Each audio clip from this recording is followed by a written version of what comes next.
What's up, everyone? Welcome to Mike and Ant Sports Talk. I'm one of your hosts, Mob Miz. This is your other host, Inspector Ant. How are you feeling about this game tonight, bro? It was boring for the first three quarters, and then the fourth quarter, Minnesota woke up and the game got interesting. I respect it. I respect it. What I guess dive right into the first thing you want to talk about, and then I'll give you a couple points that I want to talk about. Well, the first thing I want to talk about is Ben Johnson. To me, I think he did a bad job in his coaching debut. He made two, I think, boneheaded decisions that had me scratching my head. The first one was when he challenged that T.J. Huckinson fumble. Like he clearly was down. Even the commentator said he was down. Like, if you watch the replay, he was clearly down. Yeah. So why challenge that? It was a wasted challenge. And then more importantly, you lost the challenge, so you just cost yourself a Mhm. timeout that you could have used at the end of the game. So you hurt yourself there. And then another thing I didn't understand too is like, okay, y'all scored the touchdown with 2:02 left, so that makes it 27-24. He should have went onside kick in that situation. Instead, he decided to kick it into the end zone, thinking Minnesota was just gonna kneel it for the touchback, Oh, they so they made could a have two timeouts, yeah, great. 2 minute warning. It is like you really thought Minnesota was just gonna just kneel it for you? No, they're gonna take it out of the end zone, try to burn that clock and get the 2 minute warning. So Yeah. I didn't understand his thinking there. Yeah, good old O'Connell outsmarted good old Benny right there. Yeah, He said, how much time is up there? I guarantee you on the sideline. He said, look, unless they're right there, look at me, and I'm gonna tell you what to do. He looked at him. He said, come on, my brother, waste that 5 seconds on their ass. So even if he had to run around in circles and fall at the 15-yard line, I think that was what they preferred to do, which was the ultimate chess move to get rid of that timeout. Where you're right, Ben Johnson thought he was playing checkers with a guy playing chess. So yeah, actually you made a good point too. He didn't even have to run it out of the end zone. He could have just ran around in circles because yeah, even if they tackled him, it still would have been a touchback because he never came out of the end zone. yeah, they had a plot. They had a plot going on there where you that timeout was going, regardless what we had to do. You know, Yeah, for some reason, I think Ben Johnson thought he was playing Madden and that the guy was just gonna kneel because yeah. that's what the computer does.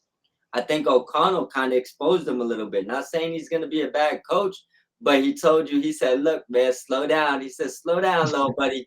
he said, he said, this ain't going to work today. So, but definitely, I want to say a couple bad coaching decisions by him cost him a lot today. The two things that I'm going to get into, we'll break down the numbers in a second as far as what they yards they threw for and stuff. But I guess the first thing that I'm gonna go into, I'm comparing here, right? Even with Ben Johnson, a second year, we was in the fourth quarter, I believe, floating around 8-9 minutes left, and Caleb Williams still had like a buck 58 passing, maybe 160 yards. He did actually end with 210, some garbage rushes. He did show he can run. Looks like he's gonna use his legs more this year. But I mean, he was drafted for for being a generational pocket passer, like generational, right? So 21 for 35 threw a touchdown. He ran for a touchdown. Looks pretty good with the 210 yards. Now, here we go. He's 20 actually the leading rusher. Yep, but look, here we go. We're gonna get into my problems here. 35 attempts, 21 completions for 210 yards. You know why you needed so many completions for that? He's averaging 6 yards a catch. You're not drafted to be running for 60 yards and being a dump off merchant. I heard, franchise can't miss. And this is why I'm so tough on the guy. Franchise can't miss, all worldly pocket passer. He was being compared to legends. looks like the stats of a dump off king, and you're playing like a rookie. The only problem is you're not a rookie. So we're just gonna flip over to and that's with an 86.6 rating. We're gonna go over to the other side. McCarthy did look like a rookie, especially on that pick six. Lord of mercy. You know, But bad. that pick six woke him up. Yeah. Now that I mean, I earlier I woke up and seen that he thinks he has an alter ego when he puts his face paint on. And I was like, oh, I love this kid even more. Right? That's what I want in my quarterback. I don't want the pouting and all that other stuff, right? So that part, and you remember I told you I'm high on it. So we had the pick six. Now McCarthy has. I'm not going to get into any touchdowns yet, but stat wise, right here, this sounds like a rookie or game manager. Probably, honestly, sounds like a Jalen Hurts stat line. But 20 attempts, 13 catches, and he put up a buck 43. Only averaging a yard more, 7.2. But when this game really mattered, 2 touchdowns, 1 rushing touchdown. He put that team on his back, took the lead, and they didn't look back. Now, that's what always impressed me about JJ, the it factor. I think he has it, where he eats, sleeps, breathes football, and he wants to win, and he's a warrior, and he's a competitor when he's on that field. And it aligns with what he said earlier. That's why I was like, oh, I know I seen something in this kid, right? That's what Caleb needs to learn. Playing like a rookie in year two, your coach trying to, hide your deficiencies with dump offs in year two when you're supposed to be all worldly and unleashing your legs when we're trying to figure out if you can throw. This isn't the recipe to win most games. Like the Vikings went in there with the better roster and a quarterback that was figuring it out for majority of this game. Yeah, Caleb, Troy Aikman. Sorry to cut you off. Troy Aikman pointed out several times how even though he got the completion, but he missed the bigger play downfield. yeah, And I think because Troy Aikman also mentioned that Ben Johnson wants him to get rid of the ball quicker because last year he held on to the ball for an average of 5 seconds, and that's why he got sacked so much. yeah. So, but at the same time, you're right. He's not a rookie. So don't be so quick and just look at your first read and just dump it off. Like there's bigger plays down the field. You got to take advantage of those. Yeah, I just see more. I feel like in this, don't get me wrong, Caleb's had his games. But I feel like just from a competitive standpoint, like when you're down and out after a pick six, when you're losing, it's not going well, the bounce back and how you look when you're on the sideline, how you're going over your plays, how you react when you get knocked to the ground, all that stuff is the problem I have with Caleb. It's not the physical attributes because I think he got more than JJ. I just think when it comes to the mental aspect of the game, I think JJ is going to be a better quarterback than him in this league. I think JJ has a little bit more Tom Brady in him than maybe a lot of quarterbacks see at this point, or a lot of people see at this point. To me, he actually it's kind of ironic too because they said during the telecast that he was born and raised in Chicago, and growing up as a kid, he's a hardcore Bears fan, and he had all his like family up there. So I was thinking, okay, after I heard that, I was like, maybe that's why he's playing so bad because he's playing against his team that he grew up liking. He's playing in his hometown, all his family, friends. So maybe he was nervous, and then after he threw that pick six, it kind of just woke him up, and he just started playing ball. And he was like free, and Yeah, that's when Minnesota offensively took off. yeah. But yeah, for Caleb Williams, I wanted to ask you a question because I thought about this when the game started. I noticed that the Bears voted him team captain this year, which is something they didn't do last year. Good fan. And I know you're very hard on him about like his body language and his personality. So were you surprised that like they named him team captain? No, and before I even tell you why, the reason why I'm so hard on him, there's a few quarterbacks that you could say I'm harder on than say some others. And I'll be honest with you when I say that. The reason why is you was deemed special. Like you supposed to like you the guy, you know? And when I looked at the draft last year, I thought Michael Penix Jr. would be the best quarterback that when he got to the league. I thought that his mental aspect of the game and the way he sees the field, the way he constructs himself, I thought it was just all better, and people was worried about the injury risk with him. And I feel like right now, when you look at Penix and Caleb in the NFL, although Caleb's played a whole season and one more game, remember, this is the guy that's deemed special. Penix played what, 2 games last year? This year, first game comes out, almost throws to 300. The gloves is off.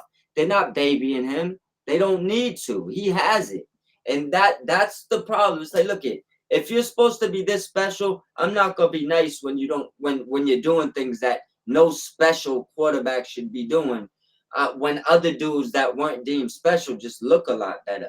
So Caleb, I believe, can be great, but it's the mental part of his game he needs to fix. And this is why I don't think it's a shock he's captain. They know he needs to grow up.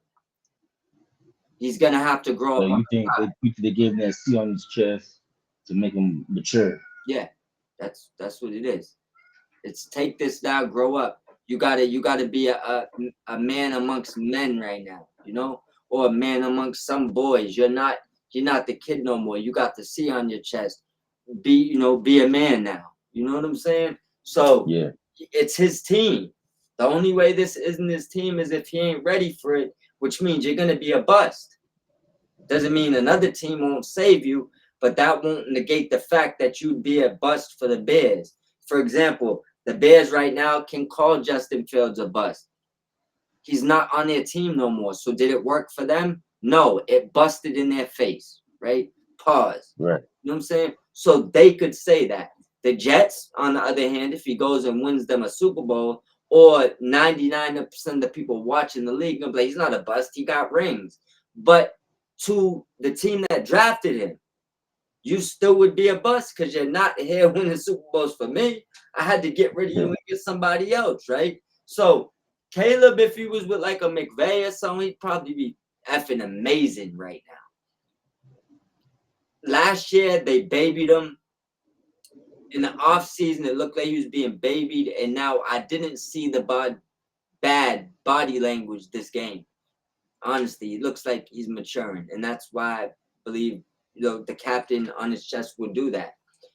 But because of what they raved about and how people talked about him, and how I'm looking at the Michael Penixes of the world and now JJ McCarthy's of the world, first game, I'm just looking like maybe you wasn't as generational as people thought, because maybe a few of those athletic or arm attributes don't trump Penix's brain. You see what I'm saying? You might have a little bit more attributes as far as body or how you design, but not when it comes to thinking and knowing what you got to do. Like they're treating it like Tom Brady. You might be treating it a little bit more like somebody that didn't, make it to that level. You know what I'm saying?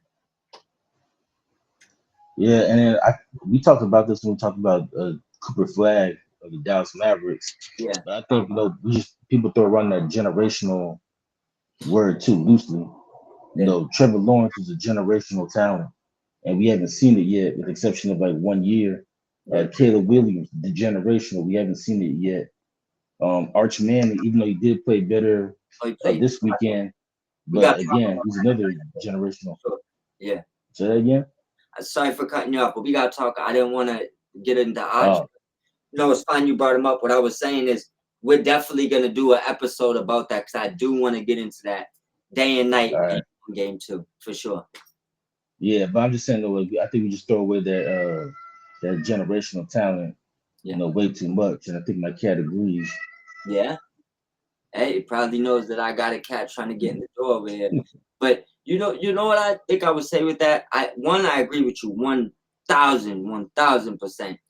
Let's just stick to they're all great and have potential to be have potential to be a franchise quarterback. Like, get rid of that generational shit, because when you come in generational, you retire with no Super Bowls, it's automatically a failure. And I don't think that every quarterback that gets drafted, no matter how good you are, is going to win a Super Bowl. and you probably really shouldn't be judged off of that. But when you tell someone someone's generational, their fan base gonna hate you first when you don't get them a ring in 5 years, let alone when you sitting there for 15. Yeah, but see, I think part of it too is social media because what's happening, this happened with Zion Williamson. You know, they post like his high school highlight reel on YouTube. Everybody sees like, oh shit, you know, Zion's gonna be generational. The way till he gets to the NBA, he's gonna dominate. And you know, here we are 6, 7 years later, it ain't happened yet. Yeah, because what it is you some people grow. I just say some people grow faster. So when you're the monster amongst little boys, you look amazing. But then when Yeah. you go around the monsters, it's not always the same thing. So that's what I mean. Like, and we're gonna deep dive on some of these rookies later for sure. But I just see more McCarthy in his first game than I do from Caleb Williams in his first game in his second year. You know, and I will give him the excuse that it's different coach, stuff like that. But outside of you running, I didn't see what I wanted to see from you. Like, I want to see a Peyton Manning type of situation. Like Danny Dimes was looked like a way better passer than Caleb Williams this week. And we obviously go ahead. And I was gonna say, I will say that for Caleb, excuse me, I said for him, he does need to turn it down just a little bit because like there was some plays there where he had like a receiver wide open down the middle, and for some reason he's like throwing it 1,000 miles per hour, and the receiver can't catch it because he's throwing it too hard. This and I want to Like he say has to do, like let's put a better touch on the ball. yeah, I said, these are a few of the problems I've had with him, and I've seen him do special stuff too, but just not as much as I seen him do rookie mediocrity. You know what I'm saying? It's like you just Yeah, still come off as a rookie quarterback. I didn't see like a big jump, and I'm willing to give him a couple of years, and I'm gonna be hard on him the whole time. You know what I'm saying? And I'm gonna be critical on him for these reasons. You know, but I'm really expecting him to take a big jump next year with Ben Johnson. Like he does need. I do understand stability and stuff with quarterback, especially young quarterbacks, is very important. So I understand that, but it doesn't mean that I'm gonna give him the pass. And if he wasn't pouting all last year, I probably would have been giving him passes, like But that's kind of what just made me be tough on him because you're acting like a baby. So yeah, you know that yeah. that's So far his career is starting out kind of like Alex Smith.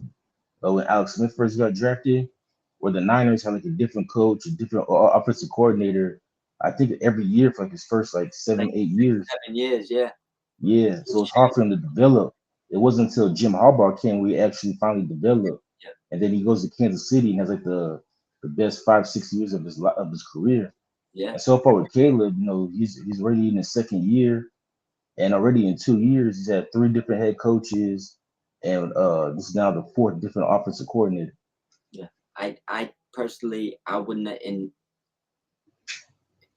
I people could take this how they want. I guess I wouldn't have hired Ben Johnson over there to coach him, and that's just me. I feel like Caleb needed stability there. Really needed, like, whether you could have did this now or not. But I feel like if you would have had him with like a Sean Payton, he'd probably be very good going into his second year. So you saying he needs like he needed a veteran coach, not somebody in his first coaching year. He could ask for this dude's job and get him fired tomorrow. This isn't the right situation Yeah, for I think for him to be in. I think he needed someone he really needed to respect, and he sees his accomplishments, and he's gonna be willing to take tougher treatment and tougher, just a coach that's harder on him because he respects him more. So yeah. I'm surprised Doug Peterson didn't get any interviews. yeah, I Or mean, the Bears tried to interview Mike McCarthy, but Jerry Jones blocked it yeah. So and I then fired him anyway. yeah, it's crazy. But I just feel like he just needed someone. Ben Johnson to me is an offensive coordinator and a good one.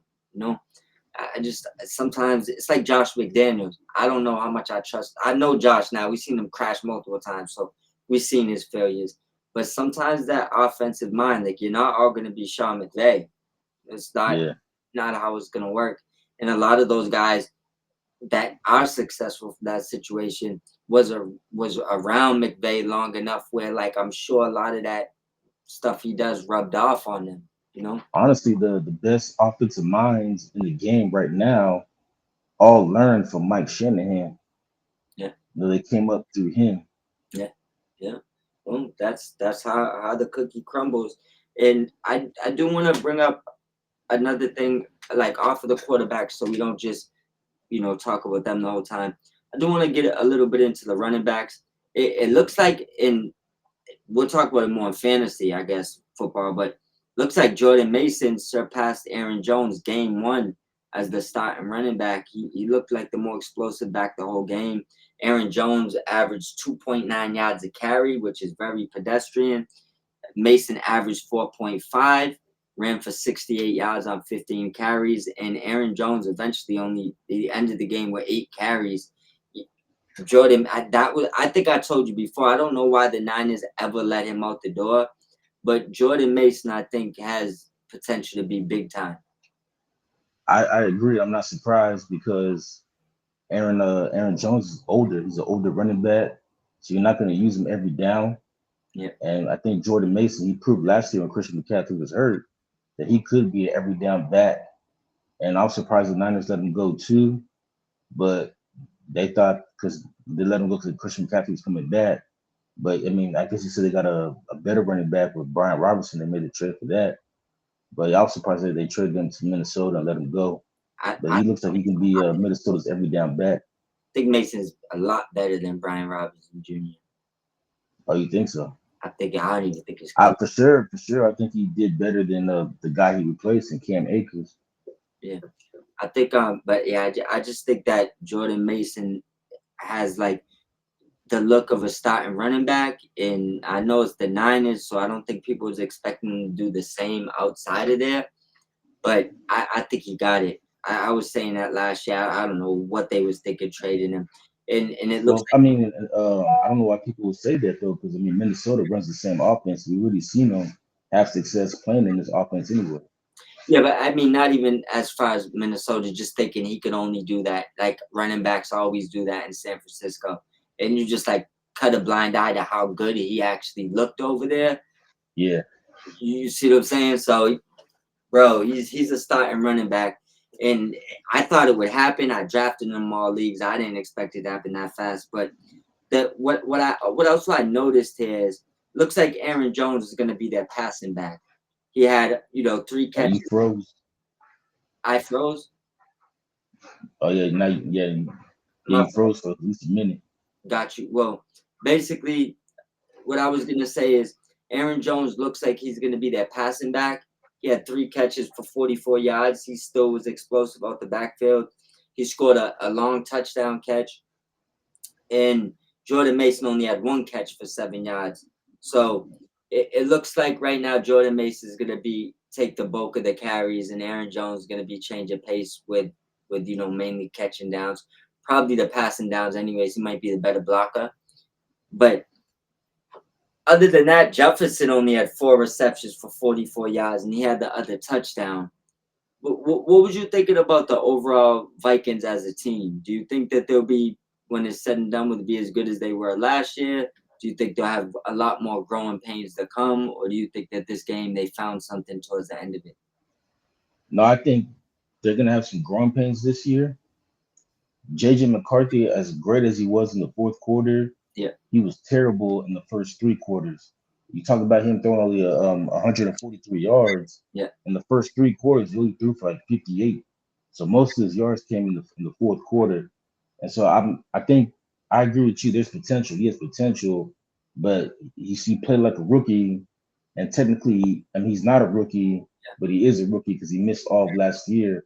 So I could see Minnesota because of JJ McCarthy be up and down because I think he's going to be up and down.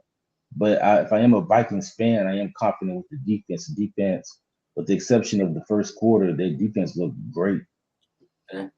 And just to fix what I said earlier when I was saying rookie, he's obviously in his second year, but Man. first game versus a whole game. I mean, a whole season plus a game. I get the mental aspect, but they both had the year to learn that. I just think Caleb should be a lot farther in his development. As far as Caleb's weapons, nobody really did much to help him. I guess I'll throw that in there. Swift 17 rushes for 53 yards. Caleb had the most rushing yards with 58. The O line didn't look good. DJ Moore couldn't even get nothing. 3 carries, 8 yards. And then he had the most yards receiving, which was 3 for 68. But really, if you think about it, 3 catches in the game for your top receiver, not too good. Oh Adunze, yeah, real quickly, before you move on, sorry to cut you off, but speaking but of DJ Moore, what did you think about them using him as a running back? They said during the telecast that Ben Johnson wants to use DJ Moore the same way he used Amon St. Brown. But when I watch the Lions, I've never seen them use Amon St. Brown as a running back, like lining them up in the backfield to do DJ Moore to it. yeah, I don't know if I've seen him flat out line up back there. I've seen him do rotation and go in motion, take it Yeah, end like around sweeps and stuff like that. But yeah, maybe. I'm not sure. I'm not gonna sit there and say I watch, full Detroit games. I don't. So maybe he did.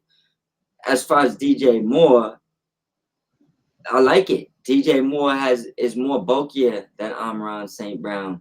He's more of a tough tackler. He's closer to Debo than Amon St. Brown.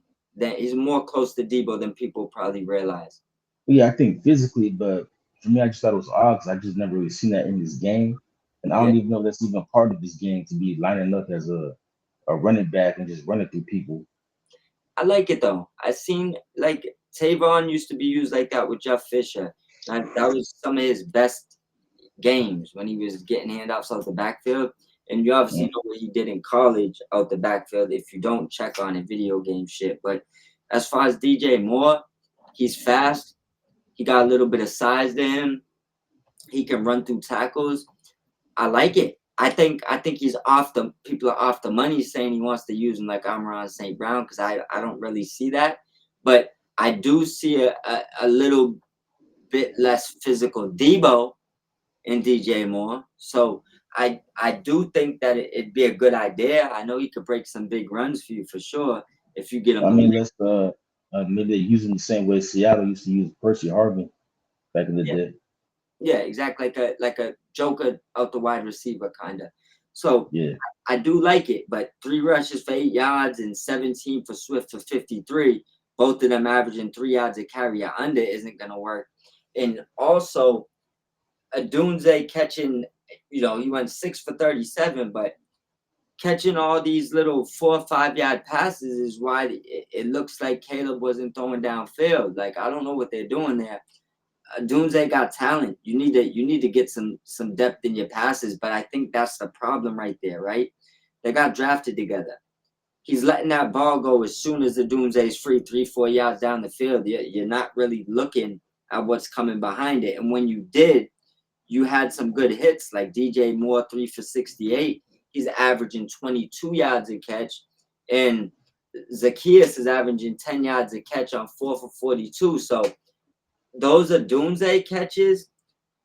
Making your average you take those sometimes, but for you to step forward and be that elite person they need you to be, you need more of that what you're doing with Moore and these other guys more than what you're doing underneath with these dump offs.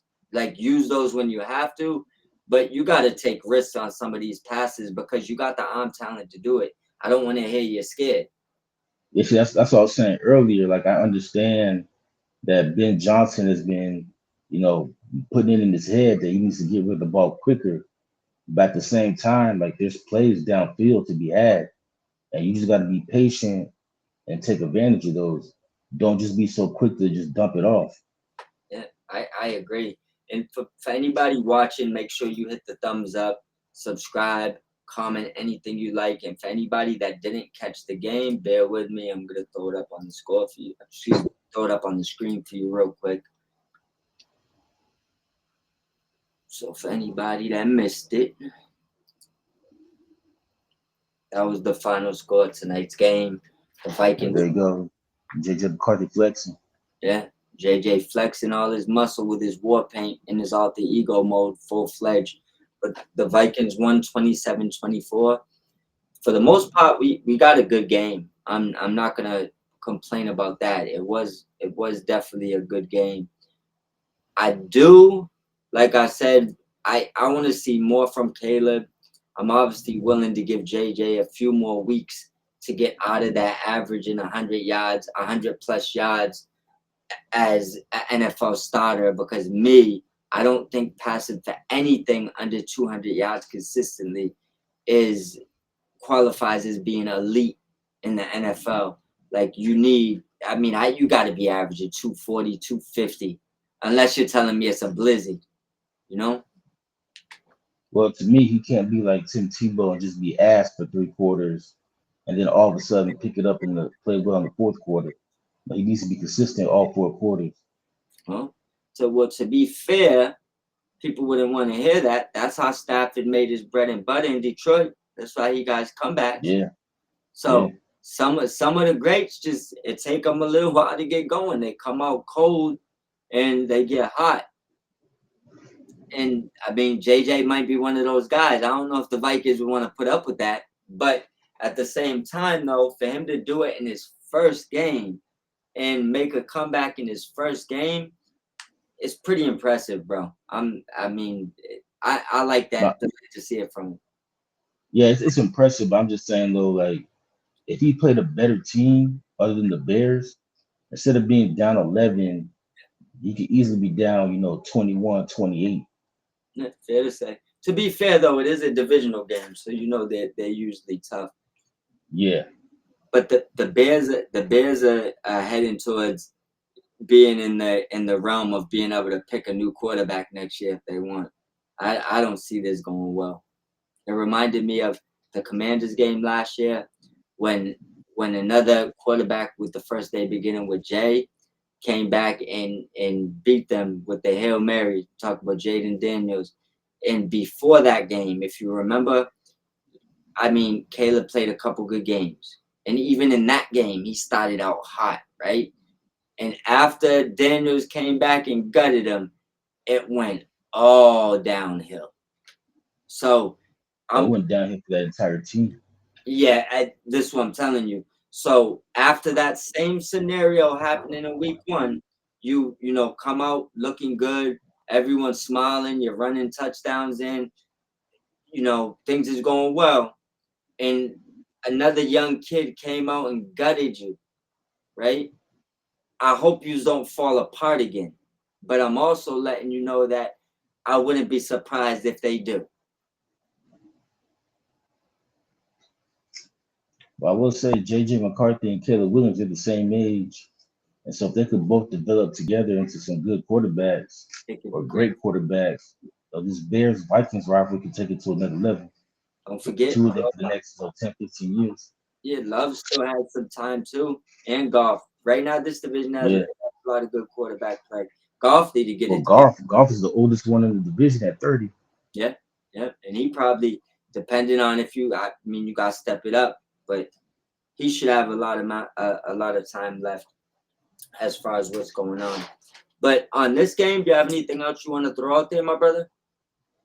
Well, I just want to say a shout out to the 85 Bears. They celebrated them before the game. Oh, nice. It's unfortunately though Mongo wasn't there. He passed away earlier this year. Steve McMackle, for people that don't know. But other than that, it was cool to see like all the old Bears there. Jim McMahon, Mike Singletary, Richard Dent. They're all there. So I thought that was pretty cool. Yeah, that's definitely fire. I remember back in the days, a lot of those teams. I was just a little infant running around, but people was talking about that team all the way up into the 90s. I don't know if you got a Mongo picture, you can, send over. We could throw it on the screen and give them 10 Yeah. seconds of silence.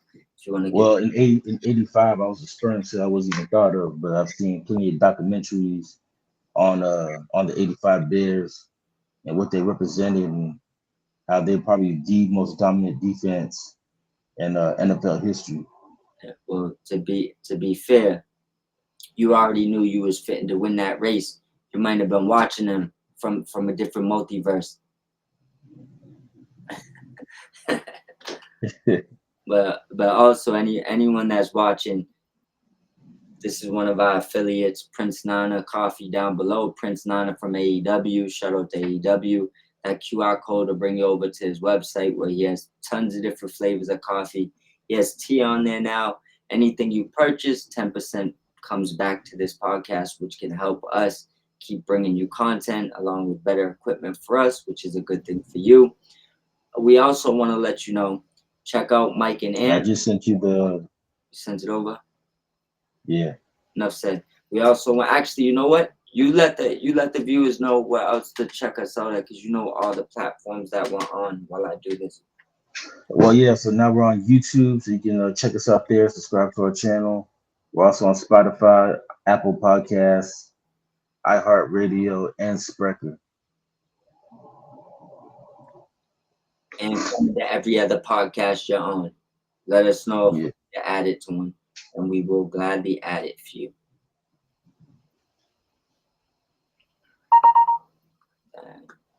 Bear with me for 1 second, bro.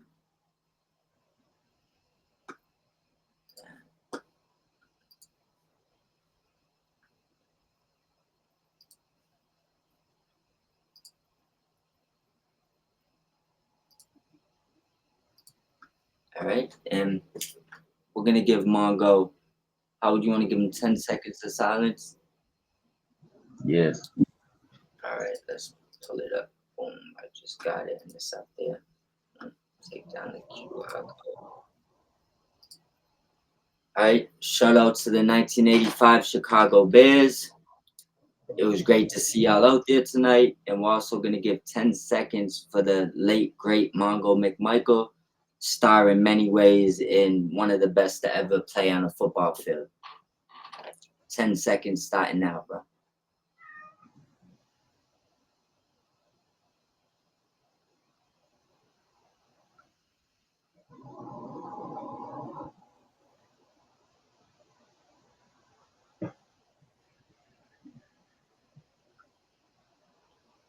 That's 10 seconds for the late, great Mongo McMichael. And our thoughts and prayers go out to not only him but his whole family as well during this tough time. Yeah, my first introduction to him wasn't even through football. It's actually on watching him as a kid on WCW. Yeah, yeah. That's why exactly why I said a star in many ways. He's been all over the screen. He was Yeah. one of the larger than life football players when a lot of them wasn't doing that type of stuff. But I am happy though that they finally gave him his due and put him in the Hall of Fame before he died. Yeah, he definitely deserved it. It was that definitely was nice to see. And I mean, A lot of one times of they the wait after. it's crazy when people think about the Bears, he's still one of the guys you still think about to this day. Yeah. Their history is rich. That's also another reason. Even though I'm not a Bears fan, I know how rich their history is, and I mean, they just haven't been that in a very long time. I'm not gonna throw more You got to jabs go all the way back to when Rex Grossman was their quarterback. at that. Made it to the Super Bowl too, but I mean, at end of the day, though, they need to step it up. They got all the pieces. They spent the money. They got the defense. They got the weapons. They got the quarterback. You just got to get it together, So I want to make sure I clarify. I am a believer that Caleb Williams could be great.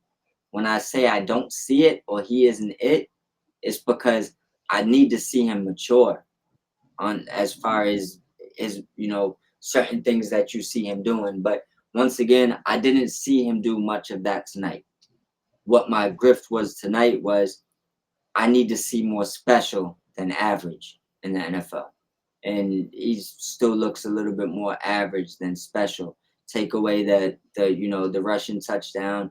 and a few things that happened. It's like I didn't see much special. Like you're supposed to be the one making throws where we're like, wow, you see what I'm saying? I want to see Yeah. that, you know? Well, I think even he will agree with you on that. Yeah, I think he would. And I think that if I sat down and talked to him, he would understand I love his game. And I just want you to be better. And coming from another team's fan, he should respect that. Because people could yes man you all day and tell you, oh no, you're great, you're doing nothing wrong.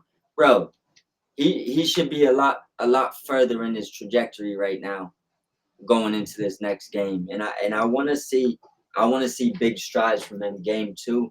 I want to see him take this punch that happened today and bounce back next week. Yeah, I think next week's game is going to be a very interesting game because Bears versus Lions, and both teams did not play well. Well, the Bears played well for most of this game, but they blew it in the fourth quarter, and the Lions they didn't even show up yesterday. Yeah. So both teams should be pissed off, and both teams should be hungry to get their first win on Sunday.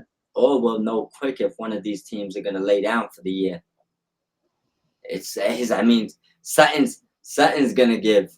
I think if one of these teams looks bad and goes 0-2, it could be a long year for either one of them. I have a feeling the Bears will lay down before the Lions do. The Lions, they're a team that was in the NFC Championship game not too long ago. And it's mostly the same team. Yeah, no, I agree. I agree. And I'd say my thought process, I don't think the Lions are gonna fall off at all. And I think the Lions could climb out of a hole. The Bears are not, they lose 2, 3 more games, it's over. The Lions Yeah. probably go 0-4 and still bounce back. You just golf got to get it going. But with that being I want said, to ask you something about the Lions though, real quick. go ahead. They didn't. They were one of the teams that didn't play. Which a lot of teams nowadays they don't play their starters in the preseason. But for the Lions, I was thinking about it after they got their ass whooped yesterday. Do you think they should have played their starters in the preseason, seeing to have two new coordinators, both offense and defense? Probably. I mean, I think everybody should play in the preseason unless you're like a aged veteran and it's just because health. That's the only reason I think you shouldn't play in the preseason. So if you don't have a health concern, I people ain't not really out to hurt you in the preseason. So it's like, look it, unless you're worried like you got bad knees, a bad, Achilles situation or something. I I mean, yeah, I think you all should play. I think it's beneficial for you all. I think if you go back in the days, they all had to go through it. Like now it's just a little bit more pampered. And I mean, Yeah, you I listen to a lot of old heads. They talk about how like they had to play in the preseason, but yeah, they wanted to play in the preseason because not only did it help them get ready for the regular season, it also built like team chemistry because they're on the field together. But yeah, I don't know why in the last like maybe 10 years, like teams just don't play starters in the preseason. let But me it took Zach Taylor to have his job on the line this year for him to start playing his starters in the preseason. let me give you a truth take, right? What happened to just loving football? And I'll give you an example of what I mean. If my team's playing this week, I want to play because I want to play. You see what I'm saying?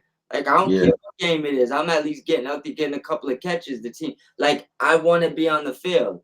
Nowadays, they don't want to be on the field. They're avoiding it as much as they can. No, we don't have to play in the preseason. Word, you think these are guys that really want it 1,000%? You think that guys that nah, avoiding football? This where why some of these older dudes that live, breathe, and sleep football. It's like, why I went to the NFL? Because I love football. I used to play in the backyard, tackle football, no pads. Like I don't miss games. Like I shed tears because I didn't get to play or I was sick. So I'm just not playing. Why? Like so what? Like that's why when some people that know they can't play no more. They're old, and it's like, bro, I'm just trying to suit up again. They're looking at it like you trying to duck wreck. That's what you doing. You scared? You ain't all in. You want to skip games. You are happy that you don't got to go on the field. These are the guys when they have a little foot injury. Guess what? Might take a normal person that has a little bit of a pain tolerance 1 hour to feel better. They're missing 3-4 games. Guess why? Because they love dodge and wreck in this era. And that's just the truth to it. Pay them. And, most of these guys, like, oh, I don't got to play in the preseason. Oh, I can skip a game because my doctor said my ankle's sore. A lot of these guys don't want to play through it because you're allowing them to skip class. Why come to class when you're telling me that it's okay for me to take games off? And this is why in the NBA, people take games off every other week. They allow them to. It's like, oh, Yeah. your body hurts. Take a day off. Now they want 2 days off. Now they want 7 days off. No preseason. Matter of fact, my ankle hurts. I'm going to just skip this week. I don't want to practice this week. My knee's sore. You see what I'm saying? It's like, bro, that's the problem with the disconnect. That's why them older dudes that take a lick and jump right up and keep ticking. These young kids now will get hit hard, fall, lay there like there's a problem. If that ref don't throw a flag, you'll see some of them look up, notice a flag ain't coming, and jump around. Now you got soft actors going on. It's like there's a lot going on that, from an old football perspective, I get why they don't respect it. You're babying them. It's like some fathers will pamper their kid, and some fathers will be like, I ain't treating them like that. Like you're gonna make them a baby. That's what they're doing with these athletes. It just Well, is. yeah, that's why Colts fans turned on Anthony Richardson last year when he tapped out. I mean, he's not the only player tapping out. He's just the one they chose to highlight because he walked out mid-play and told you he did it. But Well, yeah, and he admitted he said he was too tired. but I see players tap out all the time. Yeah, but they don't say it. I think that's where he messed up. Is he said it. I'll give you an example. When you see Micah Parsons sleeping on the table on the sideline, was he tapped out or tapped in? Yeah, in the preseason game. Yeah. And I think that's part of the reason why they traded him, because even Schottenheimer said he had a problem with that. Yeah, but that's what I'm saying. Is he tapped out or tapped in? When he tells you his back hurts, do you think his back really was in enough pain not to play? Or do you think he was tapped out? Now, just to add in, that's a mind state that's only this era. That's why them older players look at it like, what?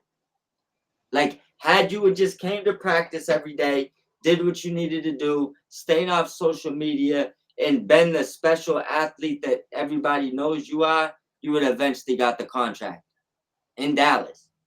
You tapped out. But it's because it's allowed now. Back in the days, them other Dallas Cowboys would have been over there shaking the table like, what are you doing? Get the hell off the table. You see, nowadays, they let him take a fit mid-game. That's a fit. Kid didn't get what he wanted. He went and laid on the table. You see what I'm telling you? So that's why it's not just the preseason games, but it's like, look, you give them an inch, they're taking a mile. Yeah. You see what I'm saying? It just is what it is, bro. And that's why I would never let dudes, I don't care if you're the number one guy on my team, you healthy, right? Get your ass out there for a quarter. Show them young pups how it's done. Because you also setting the example. If your stars feel like they don't got to do stuff, why are the dudes under them working hard? Like, it amazes me that the Rams get these dudes to work hard when you see that their players ain't even doing shit during the offseason. Like, their starters are doing nothing. And you wonder why that always come out cold. You see what I'm saying? Yeah, like yesterday.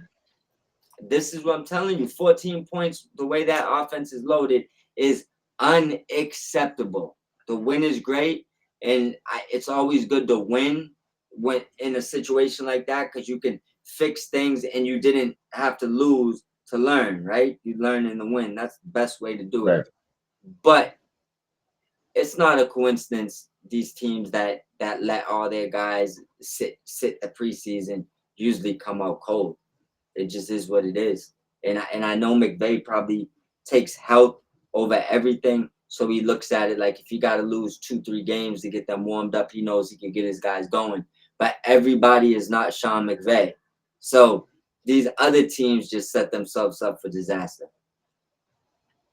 Yeah, I mean, I agree, and I think I see a part of me feels like more teams should play their starters in the preseason, Yeah. but then I think like teams like the Niners make other coaches scared because like Kyle Shanahan he plays his starters in the preseason, Yeah, I and was then first game of the season, guys getting hurt. well, that to be fair, before we get out of here, I'll say one thing about that. He plays dudes with injury risk. I told you, don't put dudes on the field with injury risk. He just don't care. But you know what it is though? He's his dad's son. It's the mind state. I'm telling you. Who the hell you think you are? Get out there, bro. Catch a couple of balls. Like what you getting paid to do? You see what I'm Yeah, saying? he has like that. I think he like you said, he's his dad's son, so he still has that mindset that his dad had back in the '90s. Which is the right one to have when you're talking football. Because Yeah, your players know not to play that BS with you. It's like, nah, bro, you in the preseason. I'm not taking you out even in a blowout until it's absolutely like necessary, you know? Like some dudes, and I see people get mad at like basketball games and stuff when the dude will get injured when they're up by 30 in like the end of the third quarter.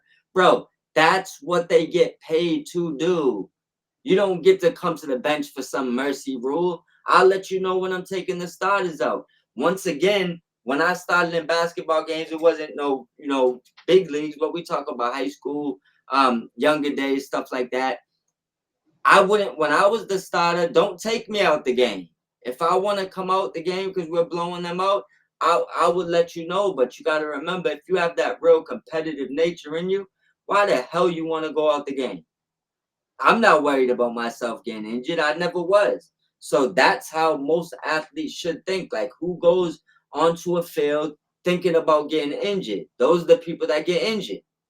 yeah, but this Gen Z generation, man, that's the participation trophy generation. They grew up in a society where they get rewarded just for showing up, that get a participation trophy. Like, you're 100% right. You're not lying. But with that being said, I want to jump back to the Bears and the Vikings before we get out of here. We got the divisional predictions up. I believe we had one thing opposite on it. Do you remember how we had the rankings going? I know we both had the Bears at the bottom. I know that. Yeah, well, for me, I had for the NFC North, Yeah. I had the Lions first, Packers second, Vikings third. I think you swapped the Vikings and the Packers. Yeah. So I had Lions, Vikings, Packers. All right. That's what I wanted to bring up. After one game, do you think that there's any changes you would have made looking back at that? Well, everybody's still picking Green Bay to go to the Super Bowl, and I will say they looked like a Super Bowl team yesterday, They did. but it's still week one, so I don't want to overreact. I'm still Yeah. going to stick to my original prediction. Yeah. Now, ask me that question again in like week five, I might have a different answer. Well, better question I wanted to ask you. You was completely unsold on McCarthy after one game, and I want to say you're not sold on Caleb, but after one game to start this season, how are you feeling about them going forward? Are you feeling a little bit better, a little worse, or about the same? Not about the same. As not, it wasn't so much I wasn't sold on McCarthy. I just didn't know what we are going to expect out of him Yeah, because the unknown. watching him in college, he didn't throw the ball that much. Yeah, Like there's some games where Michigan only threw the ball like maybe like 8, 9 times. I kind of reminded me of Jimmy G in the NFC Championship game that one year where he threw the ball 8 times. But I think he got drafted so high based off of potential. Like the talent is there. You even saw it tonight. yeah, But I still feel the same because, like I said, for the first 3 quarters, he was complete ass. So yeah, he played great in the fourth quarter. He led them to a come from behind victory. But I just want to see more consistency. I want him to put that together for a full game, not just one quarter. absolutely. And as far as Caleb, I guess I'll go because we got a bigger taste of him as far as his career. So I would say this, right? How was you on him coming out the draft? Was you buying the whole story they was pitching, or what was your overall thoughts on him coming out the draft? Honestly, and maybe I'm a little biased because I live in LA. Yeah, So he played USC. at USC. So I watched his whole college career, Yeah, and he's kind of like I don't know that he was like the most popular football player in LA when he was in college, yeah, even more popular than any of the Rams players or Chargers players, well, except for Justin Herbert. You see that nigga everywhere. But yeah, so I believed in the hype 'cause I watched him at USC, and he has the talent, he has the potential, and I just thought because at USC they had no defense, so every game it was a shootout, and they lost like they would lose games like 54, 51, yeah, 57, 55. And so I just figured if he could just like in the NFL level, if he could play that way, but just have like a solid team around him, I think he could be great. And so far in the first year and in one game, he hasn't like put up the numbers that he put up in college. yeah, And some of that is, what he did in college, he might not necessarily be able to do in the NFL because in the NFL, everybody is talented. In college, yeah, not everybody mixed to the pros. So you playing against like doctors and dentists and shit like that. yeah, So I still think he has a talent.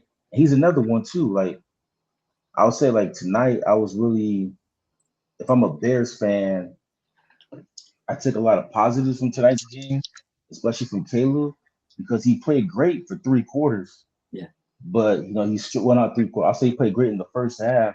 He struggled in the second half, so it's the same thing for him. I just want to see more consistency. To put together a full game, not just a good quarter or a good half. And that's what I was saying for both quarterbacks. 100%. I agree with you. I agree with you 1,000%. And with that being said, we're gonna get out of here, people. Make sure you follow Inspector_Ant and Mob Squad 508 on X/Twitter, whatever you're calling it nowadays. Don't forget to smash the thumbs up, comment on any of these videos. Definitely subscribe. Help us get into the algorithm a little bit better.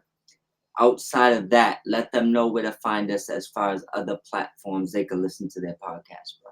Well, as I mentioned earlier, you can find us on Spotify. You can follow us there. Um, Also to Apple Podcasts. I don't know who voted, but we have 5 stars on Apple, so that's good. People like us. Yeah, You can also listen to us on Spreaker, and we're on iHeartRadio. absolutely. And we're gonna And, and, continue and going. same thing there. Just keep listening to us, get us in the algorithm, and help us get monetized. I think for Spotify, they told me we need to have at least 10,000 hours of people listening to our show to get monetized. So last time I checked, I think we were at like 100 hours. Yeah, So we need to get those numbers up. yeah, we definitely gotta get those numbers up. And for you coffee drinkers, use the QR code below. Get your fresh bags of Prince Nana coffee. Support Prince Nana.